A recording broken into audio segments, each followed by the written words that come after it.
17வது அத்தியாயத்துல சத்ரவிருத்தருடைய வம்சத்தை பத்தி பார்த்தோம். இந்த 18வது அத்தியாயத்துல யயாதியினுடைய சரிதத்தை பத்தி சொல்றா. என்ன சொல்றான்னு பார்க்கலாம். பிராணிகளுக்கு 6 இந்திரியங்கள் இருக்கிற மாதிரி நகுஷனுக்கு யதி, யயாதி, சம்யாதி, ஆயாதி, விக்ருதி, கிருதி அப்படின்னு 6 பிள்ளைகள் பிறந்தார். அதுல மூத்தவன் யதி.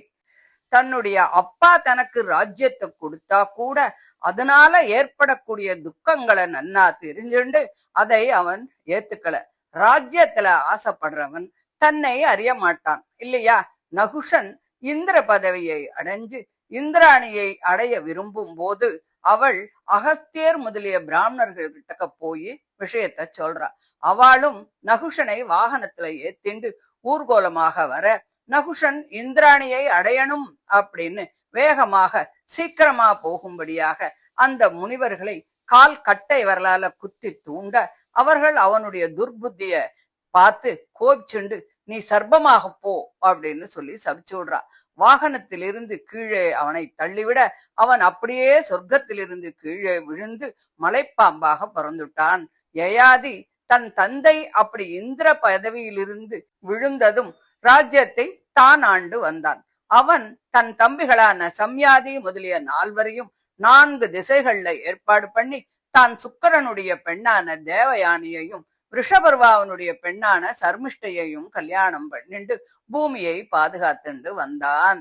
அப்போ பரீட்சித்து கேட்கிறான், மகானுபாவனாகிய சுக்கரன் பிரம்மர்ஷி, யயாதி க்ஷத்திரியர்களிலும் தாழ்ந்தவன், க்ஷத்ரியனுக்கும் பிராமணனுக்கும் சம்பந்தம் எப்படி ஏற்பட்டது அப்படின்னு சொல்லி கேட்கிறான். அதுக்கு சுகர் பதில் சொல்றார். தானவர்களுக்கு பிரபுவான விஷபர்வானுடைய பெண்ணு சர்மிஷ்டை. அவள் ரொம்ப அழகானவள். அவள் தன்னுடைய சகிகளோட ஆச்சாரியனான சுக்கரனுடைய பெண்ணான தேவயானையோடு ஒரு நாள் உத்தியாவனத்துல உலாவிண்டு இருந்தா. அந்த பெண்கள் தாமரை தடாகத்துக்கு போய் பட்டு வஸ்திரங்களை எல்லாம் கரையில அவுத்து வச்சுட்டு தடாகத்துல இறங்கி ஒத்தர் மேல ஒத்தர் ஜலத்தை வாரி இறைச்சுண்டு விளையாடின்னு இருந்தா. அப்போ ருத்ரன் பார்வதியோடு ரிஷப வாகனத்துல அந்த வழியா போறத பார்த்துட்டு அந்த பெண்கள் எல்லாரும் வெட்கப்பட்டு வேகமா கரையேறி வஸ்திரங்களை எடுத்து உடுத்திக்கிறா. சர்மிஷ்டை அவசரத்துல தெரியாம குருபுத்திரியான தேவயானையோட வஸ்திரத்தை தன்னோடதுன்னு நினைச்சுண்டு போட்டு நுடுறா. தேவயானி அதுக்கு கோச்சுண்டு, எங்களுடைய தாதி செய்யத்தகாத காரியத்தை பண்ணிட்டா, நீங்கள்லாம் பார்த்தேளா? நாய் யாகத்தின் ஹவிசை தீன்றது போல என்னுடைய வஸ்திரத்தை எடுத்து தானே போட்டு நுட்டாளே. பிராமணர்கள் அல்லவோ இந்த உலகத்தை தன்னுடைய தவத்தினால படைச்சிருக்கா. பிராமணர்களே பரம புருஷனுடைய முகம்னு வேதங்கள்லாம் சொல்றது. பரஞ்சோதியான பரபிரம்மத்தை இவாள்லாம் உபாசிக்கிறா. இவர்களே நன்மைக்கு இடமான வைதிக மார்க்கத்தை வெளியிட்டா. உலகங்களுக்கெல்லாம் பிரபுக்களான தேவ சிரேஷ்டர்களும் இவாளை கண்டு எழுந்துண்டு வணங்குறா. சர்வாந்தராத்மாவும் எல்லோருக்கும் சுத்தியை தரக்கூடியவனும் ஸ்ரீ மகாலட்சுமிக்கு வாசஸ்தானமும் ஆகிய பகவானும் கூட இவாளை கண்டு எதிர்கொண்டு வணங்குறான். இப்படி பல வகையிலும் சிறந்த அந்தணர்களை விட நாங்கள் பிருகு வம்சத்துல பிறந்தவா. இந்த சர்மிஷ்டையின் தந்தையான ரிஷபர்வன் ஒரு அசுரன், எங்கள் தந்தையோட சிஷ்யன். இப்படி இருக்கும்போது வேதத்தை ஓதக்கூடாதவன் ஓதுறது மாதிரி என்னுடைய ஆடைகளை எடுத்து இவ போட்டு நுட்டா. இப்படி பல துர்வார்த்தைகளால அவமதிக்கப்பட்ட சர்மிஷ்டைக்கு கோபம் வருது. பெண் சர்ப்பம் போல பெருமூச்சு விட்டுண்டு உதட்ட கடிச்சுண்டு குருபுத்திரியான தேவயானிய பார்த்து, அடி பிச்சைக்கார பொண்ணே, உன் நிலைமைய அறியாம நீ வளரின்னு இருக்க. காக்கை போலவும் நாய் போலவும் நீ உன் ஜீவனத்துக்காக எங்க வீட்டைத்தான் எதிர்பார்த்துண்டு இருக்க. இது உனக்கு தெரியலையா அப்படின்னு சொல்றா. பல கொடிய வார்த்தைகளை பேசி ஆச்சாரிய புத்திரியான தேவயானியை கோபத்தினால வஸ்திரத்தையும் எடுத்துண்டு அவளை கிணத்துல பிடிச்சு தள்ளிடுறா. சர்மிஷ்டை புறப்பட்டு போயிடுறா. யயாதி மன்னவன் வேட்டையாடி கொண்டே தெய்வாதீனமாக தண்ணீர் குடிக்கணும் அப்படின்னு நினைச்சு அந்த கிணத்துக்கிட்ட வரான். அங்க ஒரு பொண்ணு அறையில ஆடை இல்லாம கிணத்துல விழுந்திருக்கிறத பாக்குறான். ஆடை இல்லாம இருக்கும் அந்த தேவயானைக்கு அவன் தன்னுடைய மேல் துணிய கொடுத்து மன இரக்கத்தோடு தன் கையால அவ கைய புடிச்சு அவளை கரையேத்துறான். சுக்கரனுடைய பொண்ணான தேவயானி தன்னை கரையேத்தின வீரனான யயாதிய பார்த்து பிரேமையோடு பேச ஆரம்பிக்கிறார். ராஜனே, சத்ருவின் பட்டணங்களை எல்லாம் அழிக்கக்கூடியவனே, நீ ஏன் கைய பிடிச்சுட்ட? உன்னால் பிடிக்கப்பட்ட என்னுடைய கைய இன்னொருத்தன் பிடிக்க கூடாது. அதனால நீதான் என்ன கல்யாணம் பண்ணிக்கணும் அப்படின்னு சொல்றா. நீ பிராமண பொண்ணு, நான் ஒரு க்ஷத்திரியன், நமக்கு எப்படி விவாகம் நடக்க முடியும் அப்படின்னு நீங்க சந்தேகப்பட வேண்டாம். நமக்கு இந்த விவாக சம்பந்தம் தெய்வாதீனமாக ஏற்பட்டிருக்கு. இது நாம பண்ணின முயற்சி இல்ல. அதனால இதுக்கு எந்த தோஷமும் இல்ல. கிணத்துல விழுந்திருந்த எனக்கு உன்னை காணும்படி நேர்ந்தது. இது தெய்வத்தின் செயல்தானே, இதுல என்ன சந்தேகம் இருக்க முடியும்? அதே மாதிரி நம்முடைய சம்பந்தமும் தெய்வ செயலால் ஏற்பட்டது. நான் பிராமண பெண்ணாக இருந்தாலும் கூட பிராமணன் என் கையை பிடிக்க இடமில்லை. முன்பு ப்ரஹஸ்பதியினுடைய புதல்வனான கச்சன் என்னால் சபிக்கப்பட்டு எனக்கு அப்படி ஒரு சாபத்தை கொடுத்திருக்கான். அதனால நீ இந்த விஷயத்துல யோசிக்கவே வேண்டாம் அப்படின்னு சொல்றா தேவயானி. யயாதி மன்னவன் இதுக்கு சாஸ்திரம் இடம் தராது அப்படின்னு தெரிஞ்சாலும் இது தெய்வாதீனமாக நேர்ந்திருப்பதாலும் அவளுடைய மனசு அவகிட்ட விருப்பமாயிருக்கிறதையும் உணர்ந்து அவள் சொன்னத சரின்னு சொல்லி ஒத்துக்கிறான். யயாதி மன்னவன் புறப்பட்டு போனதும் தேவயானி தன்னுடைய அப்பாவான சுக்கிரன் கிட்டக்க போய் அழுதுண்டே சர்மிஷ்ட பண்ணினத எல்லாத்தையும் சொல்றா. ஞானாதி குணங்கள் நிறைந்த சுக்கராச்சாரியன் அதை கேட்டு ரொம்ப வருத்தமடைஞ்சு பொன்னையும் அழிச்சுண்டு ரிஷபர்வனுடைய பட்டணத்துக்கு போறான். ரிஷபர்வன் தன் குருவான ஆச்சாரியன் தன் மேல கோபிச்சுண்டு தன் சத்துருக்களான தேவதைகளுக்கு ஜெயத்தை விளைவிக்க வேணும் அப்படின்னு அபிப்பிராயப்பட்டு இருக்கிறத தெரிஞ்சுண்டு ஓடி சென்று அவனுடைய பாதங்கள்ல விழுந்து குருவை அருள் புரியணும் அப்படின்னு வேண்டிக்கிறான். அரை க்ஷணத்துக்கு மேல கோபம் நீடிக்காத அந்த பார்கவன் சிஷ்யனான ரிஷபர்வனை பார்த்து, ராஜனே, இவளுடைய விருப்பத்தை நீ நிறைவேற்றணும். என்னால இவளை விட முடியாது. எனக்கு இவகிட்ட ஸ்நேகம் அளவில்லாம இருக்கு அப்படின்னு சொல்றார். ரிஷபர்வன் சரி அப்படியே ஆகட்டும்னு அவர் சொல்ற எல்லாத்துக்கும் சரின்னு ஒத்துக்கிறான். தேவயானி, நான் என் தந்தையால் கொடுக்கப்பட்டு எங்கே போறேனோ அங்கே இந்த சர்மிஷ்டை தன்னுடைய தாசிகளோட வந்து எனக்கு தாசியா இருக்கணும் அப்படின்னு சொல்றா. சர்மிஷ்டை அந்த சுக்கிரன் அனுகூலம் இல்லாட்டா தன்னுடைய தந்தை முதலியவர்களுக்கு சங்கடம் வந்துடும்.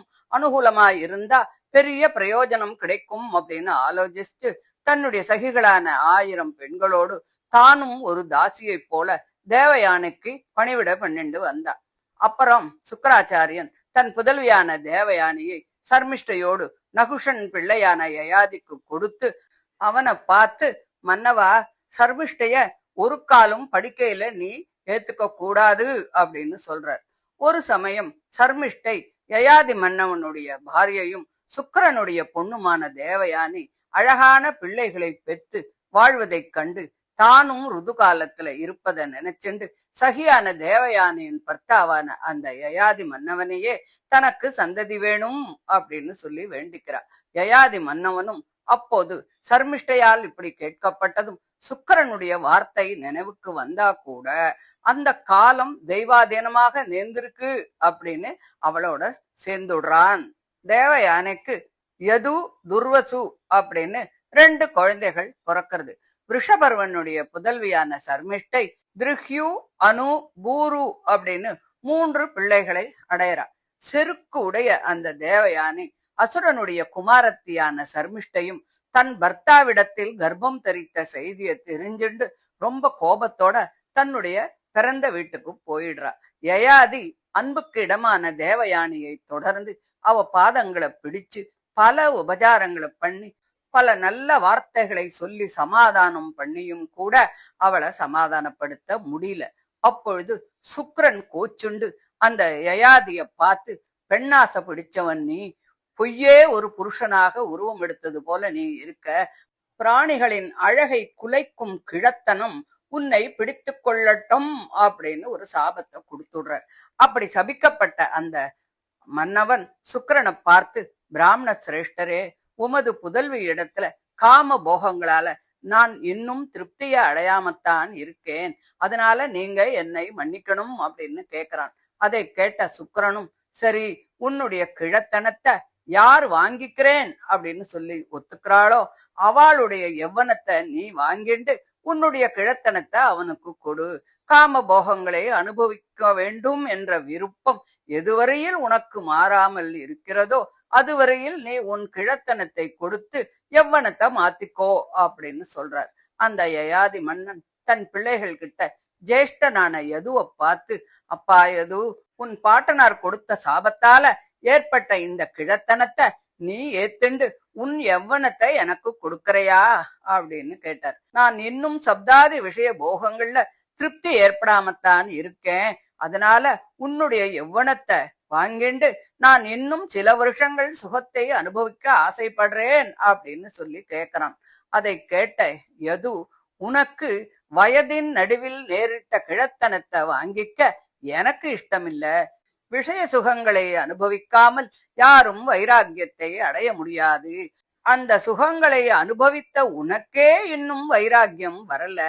முதல்ல விஷய சுகத்தை அனுபவிக்காத நான் எப்படி வைராக்கியத்தை அடைய முடியும் அப்படின்னு கேட்கிறான்.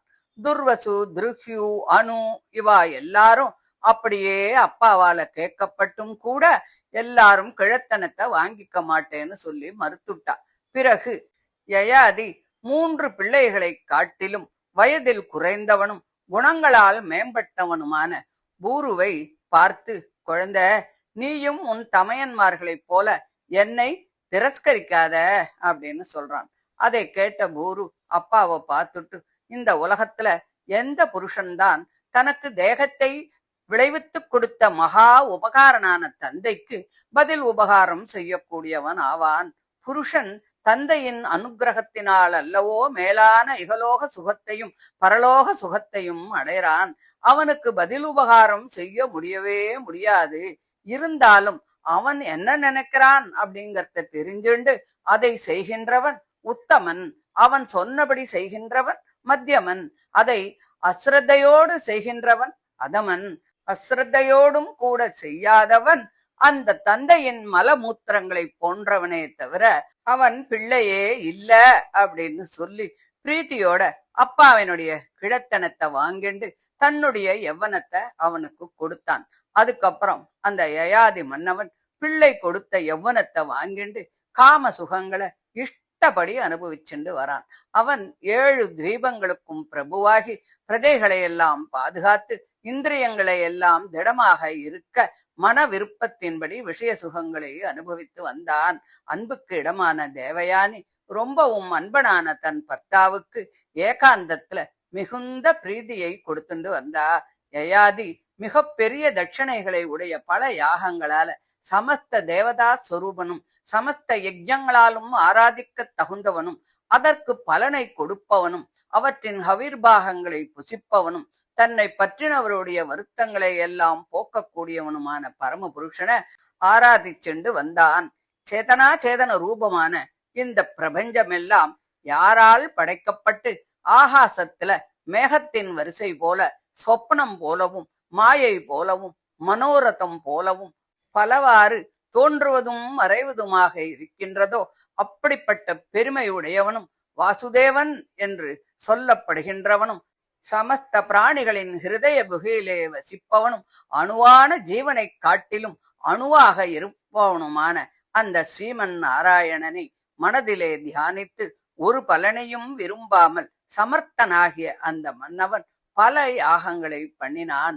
பூமண்டலத்துக்கு எல்லாம் பிரபுவாகிய அந்த யயாதி இப்படி அடங்காமல் நிந்திக்க தகுந்தவைகளான மனம் முதலிய 6 இந்திரியங்களால் அநேகமாயிரம் ஆண்டுகள் காம போகங்களை அனுபவித்தும் திருப்தியை அடையவே இல்லை அப்படின்னு சொல்லி இந்த 18வது அத்தியாயத்தை முடிக்கிறா. இதை தொடர்ந்து 19வது அத்தியாயத்துல யயாதி விரக்தியினால தேவயானைக்கு தன்னுடைய நிலைமையை கூறி மோட்சத்தை அடையறதும் தேவயானையும் யயாதியினுடைய உபதேசத்தால விவேகம் உண்டாகி ஸ்ரீகிருஷ்ண தியானத்தால சரீரத்தை விடுறதும் அப்படிங்கறத பத்தி சொல்றார். அத அடுத்த ஆடியோல பார்க்கலாம். தேங்க்யூ.